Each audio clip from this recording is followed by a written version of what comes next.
राहुल गांधी ने एक press conference में एक पीपीटी दिखाकर इलेक्शन कमीशन पर बड़े बड़े आरोप लगाए। बोला कि कर्नाटका के बेंगलोर सेंट्रल लोकसभा सीट पर कांग्रेस ने लगभग सारी असेंबलीज जीती थी, लेकिन एक असेंबली महादेवापुरा में बीजेपी फेक वोटिंग करके जीती। जो यहाँ हुआ है उन सीटों में भी हुआ है।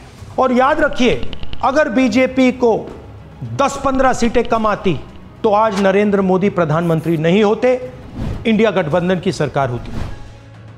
उनका क्लेम था कि इस सीट की वजह से पूरा इलेक्शन बीजेपी के हाथ चला गया, पर सिर्फ 24 घंटे में फैक्ट चेक ने पूरा राहुल के क्लेम को हिला के रख दिया। राहुल का पहला क्लेम था कि कांग्रेस ने 7 असेंबली जीती और बीजेपी सिर्फ 1, लेकिन असली रिजल्ट में कांग्रेस और बीजेपी दोनों ने 4-4 असेंबली जीती। मतलब उनके रिसर्च का बेस ही गलत था। दूसरा क्लेम, उन्होंने एक आदित्य श्रीवास्तव का एग्जाम्पल दिया, जो उनके मुताबिक 3 अलग स्टेट्स यानी कि यूपी, महाराष्ट्र और कर्नाटका में रजिस्टर्ड वोटर था और बीजेपी का वोट करता था। पर फैक्ट चेक में पता चला कि आदित्य ने पहले यूपी में रहता था 2011 में, फिर 2016 में महाराष्ट्र शिफ्ट हुआ। लखनऊ का वोटर कार्ड अपने बॉम्बे ट्रांसफर करवाया, ये कब की बात होगी अंदाजन?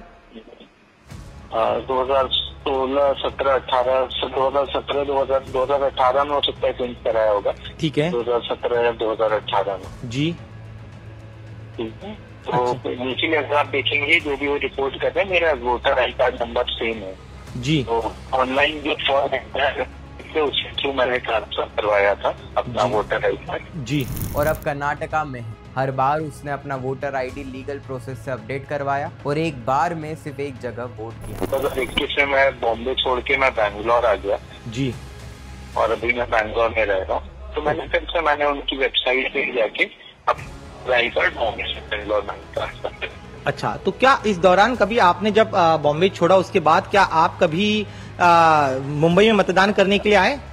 नहीं, मैं नहीं आया हूँ। अच्छा।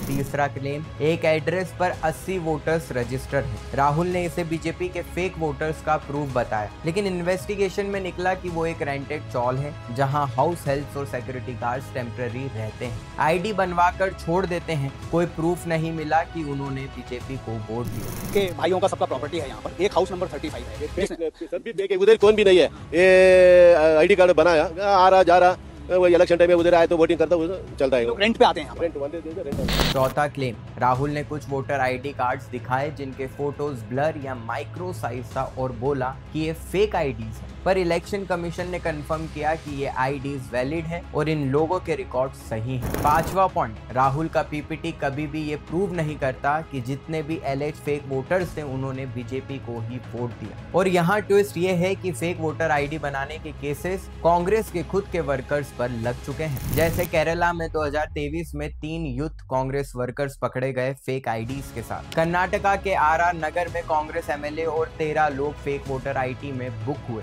और दिल्ली में भी कांग्रेस के फॉर्मर एमएलए पर बोगस वोटर आईडी बनाने का एफआईआर किया। राहुल ने अपने पीपीटी में 6 बड़े एलिगेशन लिस्ट किए, same voters multiple times voter list में, मल्टीपल स्टेट्स में सेम वोटर्स, फेक या इनवैलिड एड्रेस, बल्क वोटर्स एक ही एड्रेस पर, ब्लर, माइक्रो फोटो वाले आईडीज और फर्स्ट टाइम वोटर्स के लिए फॉर्म 6A का मिसयूज। पर इन सारे पॉइंट्स का जवाब इलेक्शन कमीशन ने एसआईआर यानी कि स्पेशल इंटेंसिव रिवीजन के प्रोसेस में ऑलरेडी एड्रेस करना शुरू कर दिया है, जो पूरा इंडिया में चल रहा है। मतलब कहानी का सच ये है कि राहुल गांधी ने जो क्लेम्स मीडिया के सामने किए उनमें से एक भी ऐसा नहीं है जो फैक्ट चेक के बाद सॉलिड प्रूफ के साथ टिक पाया हो। और जब आपके रिसर्च के पिलर ही गिर जाए तो पूरा नैरेटिव अपने आप कोलैप्स हो जाता है।